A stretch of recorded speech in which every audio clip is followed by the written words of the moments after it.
El Eurobásquet está a la vuelta de la esquina y aquí en Gigantes del Básquet empezamos ya nuestra cobertura de la previa del torneo con un vídeo especial tratando de resolver y de plantearnos cuáles van a ser las principales historias y las principales claves de cara a este torneo que empezará el próximo 27 de agosto. Así que sin más dilación, vamos a empezar con ello. Mi nombre es Ángel Rabinal, esto es Gigantes del Básquet y si te gusta nuestro contenido, dale like, suscríbete y déjanos un comentario. ¡Arrancamos!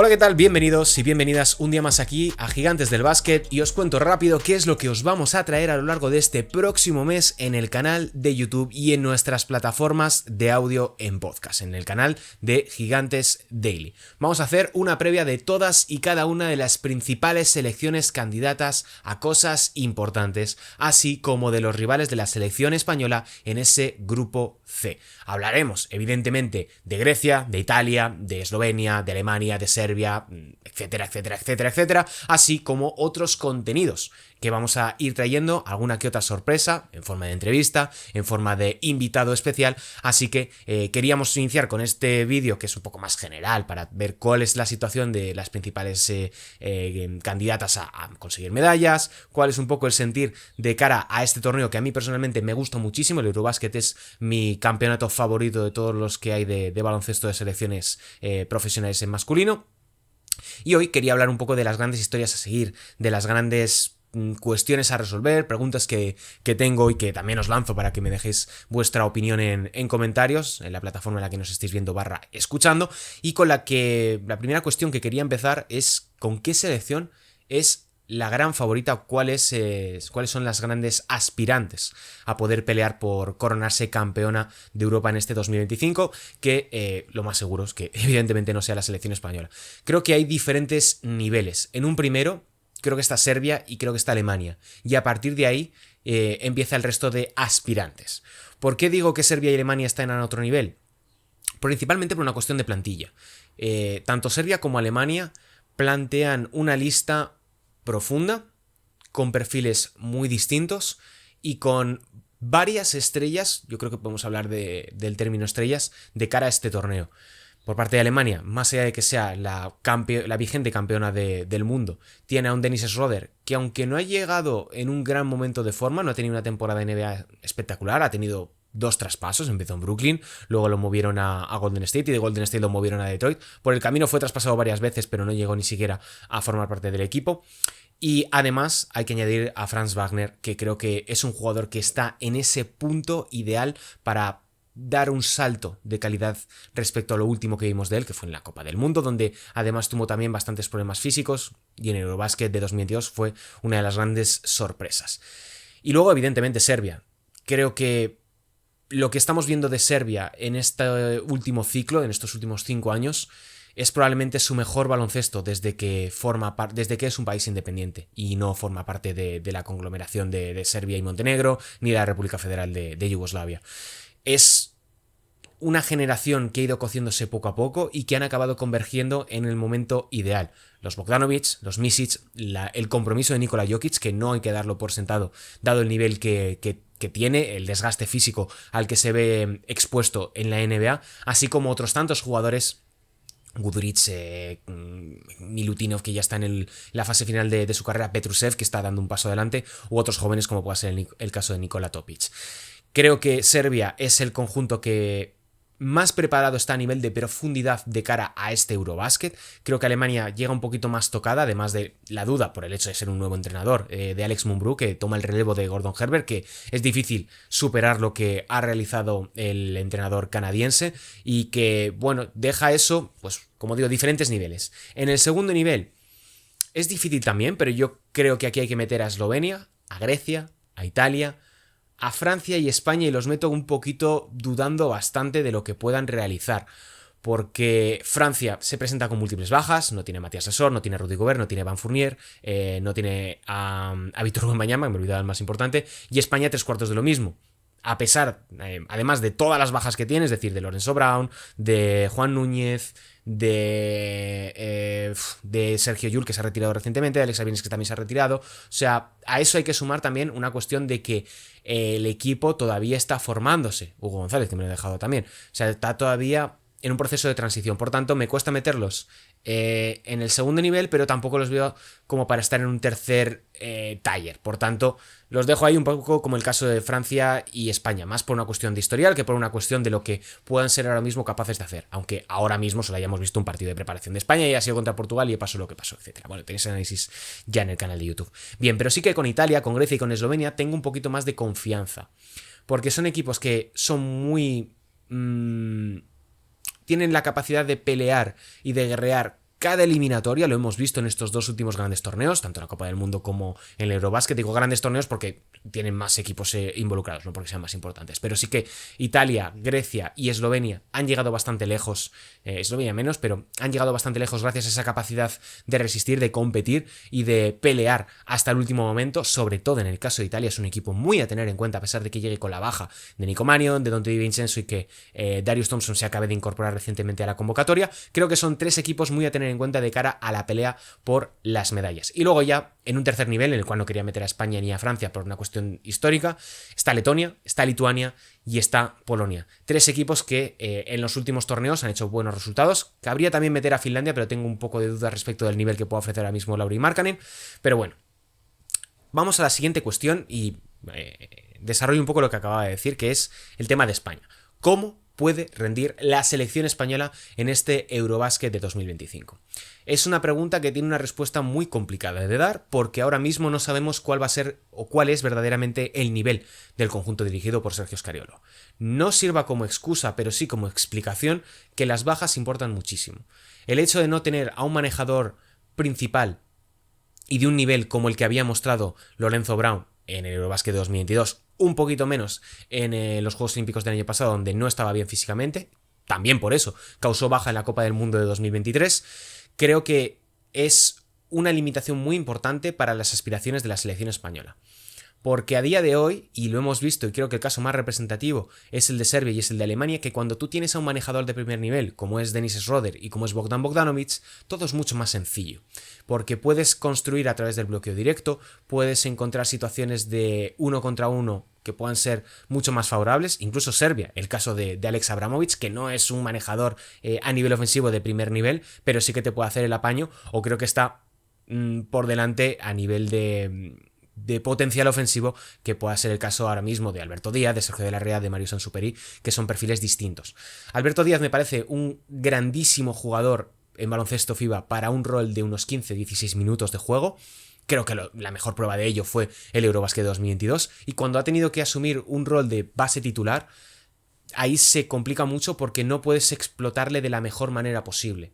O sea, él, y lo vemos por ejemplo con el caso de Unicaja, lo dije creo que en el vídeo de ayer del análisis de los apuntes de la España-Portugal, creo que cuando le exiges muchos más minutos se desdibuja mucho el perfil y todo lo que puedes explotar de él. Es un poco un rol que es muy difícil de desarrollar, lo que hace Alberto Díaz, pero que la mejor versión que puede sacar de él Sergio Scariolo es en ese rol de base suplente o de base para apretar un poco en las situaciones contra los quintetos suplentes o contra cuando quieres presionar mucho más a nivel defensivo. Y esa ausencia de un gran base manejador en el 2x2 que pueda nutrir sobre todo a Billy Hernán Gómez, que es el gran aspirante a liderar la anotación de España por una cuestión de capacidades. Billy Hernán Gómez lo vimos, y cuando mejor está es cuando tiene a un base que le facilite la vida. Podría haber sido Juan Núñez si no hubiese estado lesionado, que ha tenido una temporada bastante complicada en ese sentido en el Barça, con los problemas de rodilla que ha arrastrado, pero esa carencia de un base, un gran manejador, porque ahora mismo no podemos pedirle ni a Mario Sansuperi ni a Sergio de la Rea que den ese paso adelante porque son muy jóvenes. De la Rea va a cumplir, no, si no va a creo que es de diciembre, pero es del año 2005, va a cumplir este año 20, Mario Sansuperi es del año 2006, estamos hablando de una dupla de bases extremadamente jóvenes, y Darío Brizuela puede dar un paso adelante, como lo hemos visto este último curso en el Barça, que ha sido sensacional, yo creo que sirviendo para tirar abajo el molde que todo el mundo teníamos con él, que era un escolta microondas. Y creo que ha dado un paso adelante en la creación, en la dirección, y puede ahora mismo beneficiarse de ello bastante la selección española, que es algo que vimos, por ejemplo, en los pasados Juegos Olímpicos. Y luego, pues bueno, la cuestión del juego interior, se nos ha caído Ilion Ndiaye, que iba a ser quien completase esa rotación del puesto de 4,5-5. Vamos a tener una rotación compuesta por Juancho, por Billy, por Santi Aldama, por Yankuba Sima y por Jaime Pradilla, donde también tenemos las bajas, evidentemente, de Usman Garuba, que es un gran desatascador de muchas rotaciones, porque su despliegue físico, sobre todo en esta última parte de la temporada con el Real Madrid, ha sido más que notable, y con la selección española, cuando ha formado tándem con Jaime Pradilla, ha jugado realmente bien, por remitir un poco a lo que vimos tanto en el Eurobasket de 2022 como en la Copa del Mundo de 2023, si no me equivoco. No, en 2023 creo que causó baja, pero bueno, lo digo un poco de memoria. Bueno, al caso, yo creo que la esperanza ahora mismo de España pasa por los quintetos en los que estén Juancho Hernán Gómez, Santi Aldama. ¿Por qué? Porque Juancho te puede desplazar al 3 y puede ser un magnífico exterior que pueda completar la rotación para defender diferentes posiciones, que te permita ser y plantear escenarios mucho más homogéneos a nivel defensivo, y a partir de ahí Santi Aldama que pueda crecer, que pueda poner el balón en el suelo, que tiene esa capacidad de creación que quizá en algunos momentos le ha faltado a Juancho, pero Juancho tiene ese acierto exterior que le convierte en uno de los mejores 3&D del continente europeo, y un reboteador, como digo siempre, bastante infravalorado, que lo hemos visto sobre todo en Liga Griega este último año con Panathinaikos. Pasamos a la siguiente cuestión, que son las grandes estrellas que vamos a ver en este Eurobasket, pero que quizá están en equipos flojos.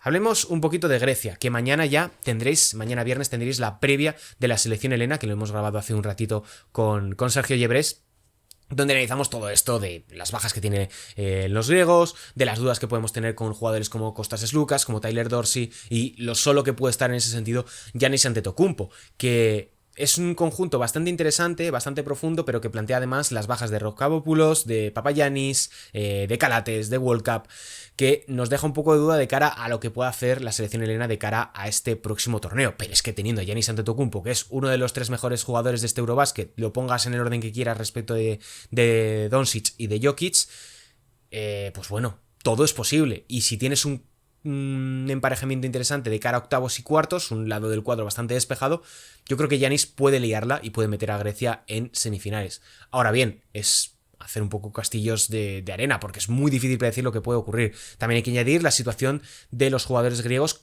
del Panathinaikos con la federación, que puede afectar bastante a las dinámicas internas del equipo. Y luego, pues eso, la cuestión de que Sloukas es su segundo mejor jugador, y Sloukas, lo primero, puede venir un poquito tocado, y es un jugador ya bastante veterano, aunque pueda todavía cambiar el signo de partido. Bien, la tendencia de grandes jugadores en equipos un poquito flojitos también se mantiene en el caso de Eslovenia, que además no va a tener ni a Josh Nivo, ni va a tener tampoco a Mike Toby, y no han conseguido nacionalizar a tiempo a Daniel Gafford, que hubiese sido un fichaje increíble para la selección de Luka Doncic. Doncic llega con el contrato con los Lakers renovado, llega en un estado físico presumiblemente inmejorable, porque ha perdido bastantes kilos, como hemos visto en esa entrevista con Men's Health, y que ya le hemos visto estar ya en los entrenamientos con la selección dirigida por Sekulic. De hecho, en el caso de que me ha llamado bastante la atención de no hayan llamado a Mike Toby o no hayan convencido a Mike Toby, por lo bien que ha funcionado, porque han tenido que repescar a Alenomic para terminar de rematar la rotación de la selección eslovena. Tampoco va a estar Blanco Chanchar, que va a prepararse la temporada con el Olimpia Milano después de retornar de la NBA. Eslovenia, con Doncic, lo mismo que con Giannis y Grecia. Es capaz de absolutamente todo, lo vimos en los Juegos Olímpicos de 2021, lo vimos en el Eurobasket de 2022, a pesar de esa eliminación contra Polonia en cuartos de final, pero es un equipo que hay que tener en cuenta mientras tenga a Luka Doncic en su equipo. Bajamos un escalón y nos encontramos a Bosnia y Herzegovina, donde tenemos la presencia tanto de Yanan Musa como de Yusuf Nurkic. Aquí me vais a permitir que me quede con Yanan Musa, que es el jugador que ha fichado recientemente ya por Dubai Basketball, procedente del Real Madrid, que además también tienen bastantes líos internos porque no van a poder contar con Luka Garza, el jugador de origen bosnio-herzegovino, que por cuestiones relativas a su nacionalización o naturalización no va a poder estar presente porque contabilizaría como jugador naturalizado y no como jugador de origen bosnio, por la cuestión de que su familia procede del país balcánico.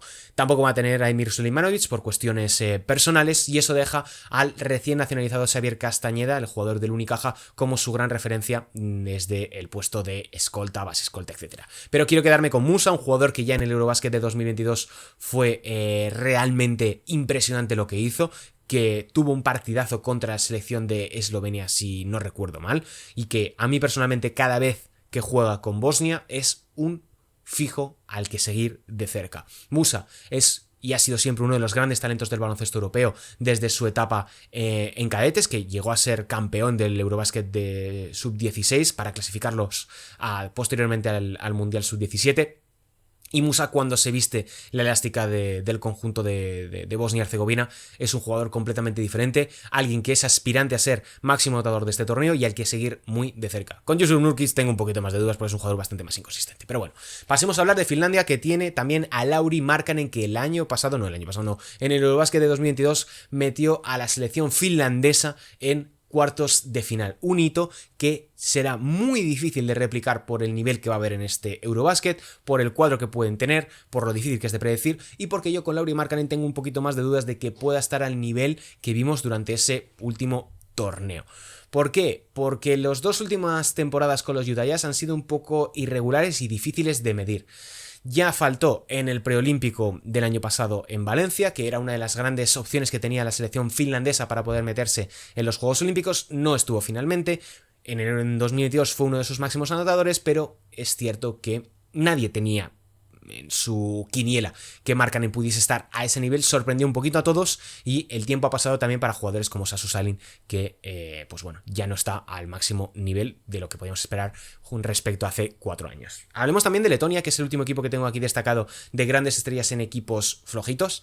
Está en la convocatoria ahora mismo Kristaps Porzingis, que no disputa un torneo con la selección letona desde los clasificatorios para el Mundial de 2023, porque se lesionó. Estaba previsto que jugase el Eurobasket de 2022, se cayó por lesión, y eso fue un poco lo que permitió a Letonia ser una de las grandes sorpresas de ese campeonato y posteriormente también en la Copa del Mundo de 2023.